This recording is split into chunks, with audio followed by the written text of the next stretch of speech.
Fala, meus amigos, tudo bem com vocês? Como vocês estão aí? Espero que todos estejam bem, com saúde, ok? Vamos dar continuidade aqui ao nosso módulo 9, né? Depois de Revolução Francesa, trabalhamos agora a questão do Império Napoleônico. Tudo bem, pessoal? Então, só para que vocês se recordem, na última aula que foi gravada, a gente percebeu a ideia de que há um período em que os jacobinos eles chegam ao poder, né, no final da Revolução Francesa, implementando o que nós vamos chamar de período do terror, né? E isso deu abertura para que os girondinos assumissem o poder, né? Os girondinos assumindo o poder através do chamado golpe do 18 Brumário, né? Impõe-se então o governo de Napoleão Bonaparte, né? E por que Napoleão Bonaparte, né? De onde surge essa pessoa? Ele era um general do exército francês, né? E essa ideia, esse princípio de que o exército, né, as forças armadas, o poder militar tem a capacidade de resolver problemas e crises, já se impunha nesse período, né? A gente vai ter isso repetido em outros momentos da nossa história, na Segunda Guerra Mundial, por exemplo, né? Mas aqui ainda no século XIX, esse general do exército francês, né, que havia vencido várias batalhas, acabou sendo indicado pelos girondinos para assumir o poder da França. Assim ele faz, de maneira muito rápida, passando pelo período do consulado, em que ele ainda era um cônsul, ele se torna imperador da França já no ano de 1804, através de um plebiscito popular, né, de uma escolha popular. Há inclusive a cena clássica aqui no livro de vocês, né? Deixa eu ver que página que é essa, não consigo, página 31, em que nós temos essa imagem, né, do Jacques-Louis David mostrando a coroação de Napoleão Bonaparte, né? Esse período aqui é o momento em que ele se vira de costas para a igreja e ele se autocoroa, né? Determinando a ideia de que não existe superioridade da igreja sobre a monarquia dele a partir desse momento, né? Um momento muito clássico aí da história mundial. Bom, o objetivo desse Napoleão Bonaparte, desse general francês, era dominar territórios vizinhos. Na verdade, o grande objetivo dele era dominar toda a Europa, e não só a Europa, mas principalmente a Inglaterra, que era a maior potência econômica do mundo naquele momento, né, no início do século XIX. Só que a Inglaterra tem uma questão geográfica, que a Inglaterra ela é uma ilha, né, e para que você possa invadir, você precisa de barcos. E a marinha inglesa é, desde do governo de Elizabeth I, a chamada Armada Invencível. A armada é a marinha, né, quer dizer... Como é que você consegue dominar uma marinha invencível, né? Houve algumas tentativas de invasão do território do exército francês sobre o território inglês, não dando muito certo, e Napoleão Bonaparte teve uma ideia genial, né? A partir do ano de 1806, ele decreta o que nós vamos chamar de bloqueio continental, né? O que é esse bloqueio continental? Ele determinou que nenhum país europeu e nenhum país do mundo mantivesse relações econômicas com a Inglaterra. A estratégia era acabar com a economia inglesa, né? E acabando com a economia inglesa, ele teria maior facilidade de ocupar o território, né? Há dois países que quebram esse bloqueio continental, né? Dois países desrespeitam as ordens de Bonaparte. São eles Portugal e a Rússia. Há uma parte aqui da história de Portugal que se une, né, com a história do Brasil nesse momento, né? O ano é 1808, que é a chegada da família real portuguesa aqui no Brasil. Na verdade, você entende agora que a família real portuguesa fugiu da Europa, né? Fugiu de Portugal, fugiu de Lisboa, para que não fosse invadido por Napoleão Bonaparte, né? Os franceses invadiram Portugal, mas quando a população foi ver, eles estavam já sem rei e a família real portuguesa havia fugido aqui para o Brasil.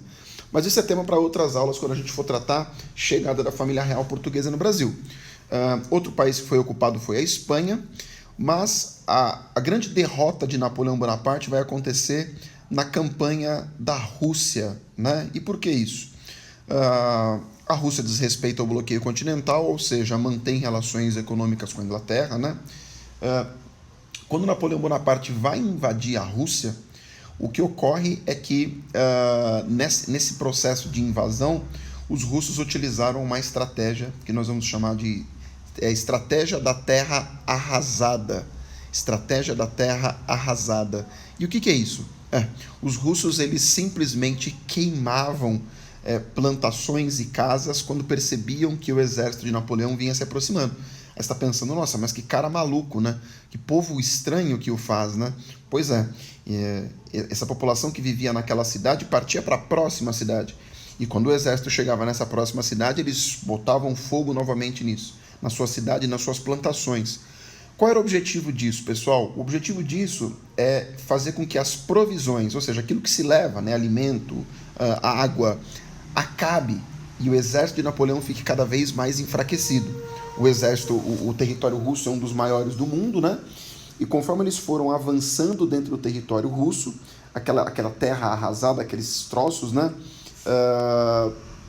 Quando eles tinha um momento que eles não conseguiam mais se aproximar, mas eles não tinham mais condições de continuar caminhando.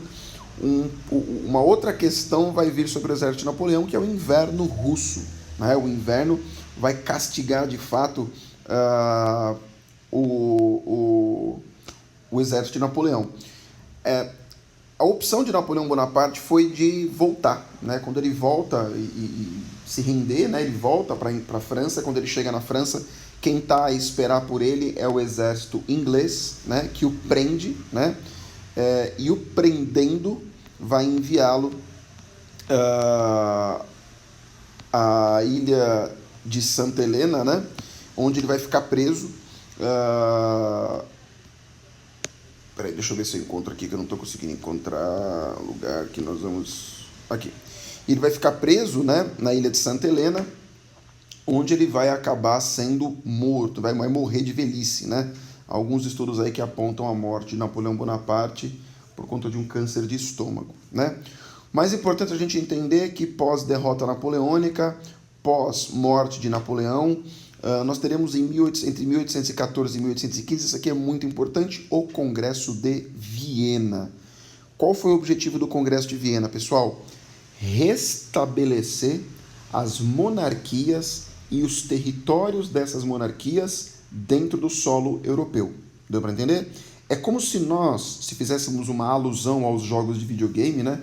É como se o Congresso de Viena apertasse a tecla reset. Quer dizer, reset. Eu estou reiniciando tudo que existia na Europa antes ainda da Revolução Francesa. Maluquice, né? Então, quer dizer, volta às monarquias se reúnem em Viena, né? Por isso se chama Congresso de Viena, e restabelecem tanto a monarquia, no sentido político, mas também no sentido territorial dentro da Europa, tá? Então, cada território que Napoleão havia, né, conquistado e que agora era parte da França, esses territórios foram devolvidos aos seus reis, né? Então o rei da Espanha ficou com o território espanhol, o rei de Portugal e assim por diante. Então restabeleceu-se o Congresso de Viena, restabelece todas as monarquias e restabelece também todo o território europeu, tudo bem? Então isso é o chamado Congresso de Viena. Esse Congresso de Viena vai formar o que nós vamos chamar de Santa Aliança, tá vendo aqui a Santa Aliança? Que nada mais era do que um exército, né? Formado para tentar conter qualquer revolução ou qualquer revolta de caráter liberal na Europa. Na prática, era para evitar uma nova Revolução Francesa que pudesse vir a acabar com qualquer monarquia europeia. Tudo bem, pessoal?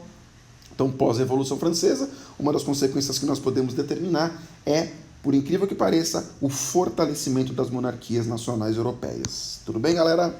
Então, deixo para vocês os exercícios desse capítulo, tá? E na próxima aula eu encontro vocês para a correção. Grande abraço, meus amigos, e usem o fórum para qualquer